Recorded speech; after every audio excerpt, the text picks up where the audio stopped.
In today's business world, we're all absolutely drowning in data. We're swimming in this sea of facts, figures, and spreadsheets.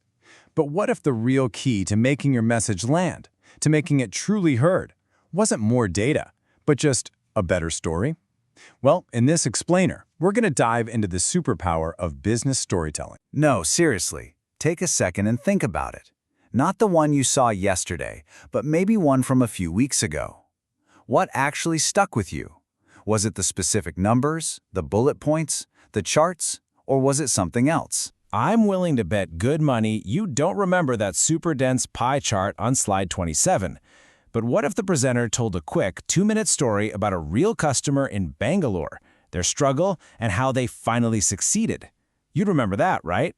That is the power we are talking about. And that brings us right to the heart of it. This is the core idea for this entire explainer, and it's a principle that is absolutely timeless. Facts tell, but stories sell. They sell your ideas, they sell your products, and they sell your vision for the future. You see, storytelling isn't just some soft skill. It's a serious strategic advantage. Okay, so here's how we're going to break it all down. First, we'll get into the science of why your brain is literally hardwired for stories. Then, we'll dissect what makes a great story tick. After that, we'll arm you with a practical toolkit, give you some tips for mastery, and then talk about how you can start writing your next chapter. So let's start with the science behind this superpower. Why are stories so much more powerful than just a dry list of facts? Well, the answer is literally inside our heads, in our brain chemistry. You know, when you're truly lost in a good story, something amazing happens in your brain. It's called neurocoupling. Your brain activity literally starts to sync up and mirror the brain of the person telling the story. You're not just processing words, you're actually experiencing the same emotions, the same journey. It's like a direct brain-to-brain connection. And think about this contrast for a second. When you hear facts and data, only a couple of small areas in your brain light up. The language centers. That's pretty much it. But a good story? A story sets off fireworks across your entire brain. It activates the language part, sure, but also your sensory cortex and your emotional centers. It's a full brain experience. And there's more. A compelling, character-driven story can actually trigger the release of oxytocin. You've probably heard of this. It's often called the trust hormone. It's the chemical that makes us feel connected, empathetic, and much more open to the message being shared. It literally builds trust at a biological level. Okay, so we know why stories work. Now let's break down what they're made of. And don't worry, this isn't about becoming some kind of literary genius. It's about understanding a really simple but incredibly powerful structure that just works every time.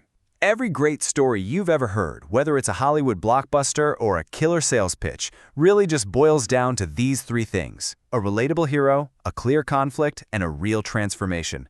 That's the magic formula. Let's see how this works in practice. First up, the hero. Meet Priya. Notice how specific that is? We have a name, a location, Pune, and a relatable problem.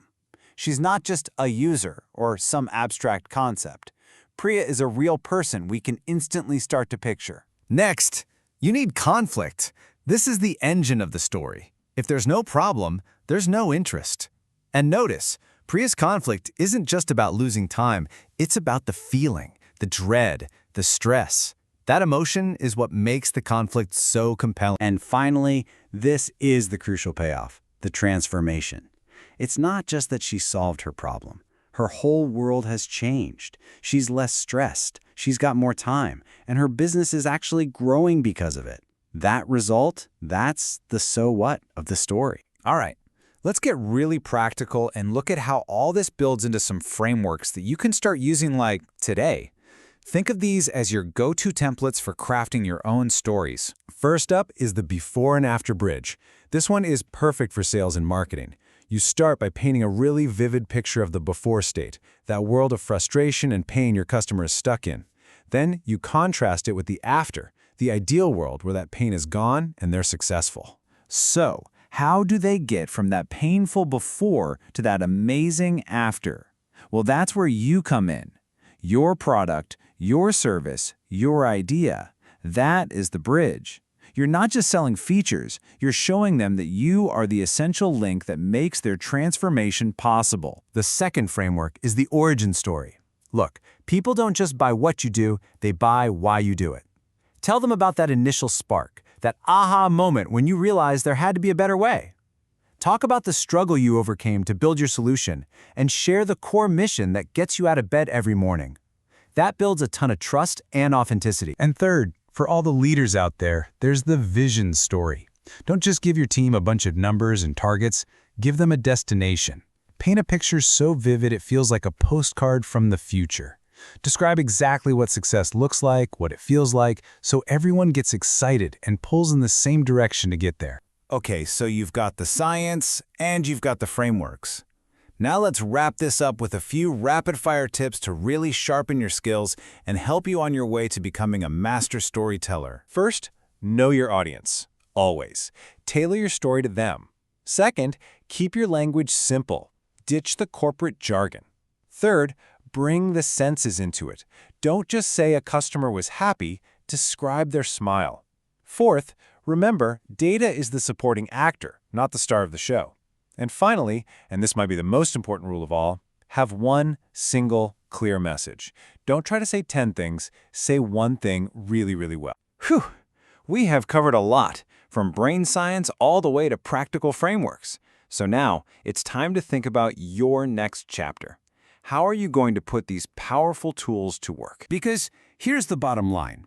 In a world that is just overflowing with information, your single greatest advantage, your secret weapon, is your ability to tell a clear, compelling story. That's what makes your ideas stick. It's what makes your presentations unforgettable. And it's what truly motivates people to act. So my challenge to you is this. Stop just presenting facts. Start looking for the stories that are all around you. They're in your customer feedback, they're in your team's successes, they're even in your own challenges. They are everywhere. So, what's one story from your work that you can find and start telling this week?